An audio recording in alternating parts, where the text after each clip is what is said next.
భారతదేశంలో తన ప్రభావాన్ని చూపెట్టడానికి పాకిస్తాన్ ఎప్పటికప్పుడు పనిచేస్తూనే ఉంటుంది, ప్రయత్నిస్తూనే ఉంటుంది. తాజాగా అట్లాంటి వ్యవహారం పాకిస్తాన్‌కి చెందినటువంటి గ్యాంగ్‌స్టర్ షహజాద్ భజ్జీతో సంబంధాలు పెట్టుకుని మహారాష్ట్రలో బెదిరింపులకి, ఎక్స్‌టార్షన్స్‌కి పాల్పడుతున్నారు అన్నటువంటిది తేలింది. దీని మీదన యాంటీ టెర్రరిస్ట్ స్క్వాడ్ 112 మందిని విచారించినటువంటి పరిస్థితి సంచలనం సృష్టిస్తోంది. 14 ఏటీఎస్ యూనిట్లు ఒకేసారి ఆపరేషన్ చేసినాయి.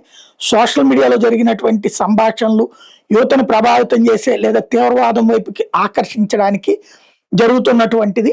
ప్రస్తుతానికి ఎంక్వైరీ చేస్తున్నారు. ఇంతవరకైతే ఎవరిని అరెస్ట్ చేయలేదు. పాకిస్తాన్‌లో ఉన్నటువంటి గ్యాంగ్‌స్టర్ మన మహారాష్ట్రలో ధనవంతులని బెదిరించడంతో పాటుగా ఉగ్రవాదానికి కొత్త శక్తిగా తయారవుతున్నాడు అన్నటువంటిది తేలింది.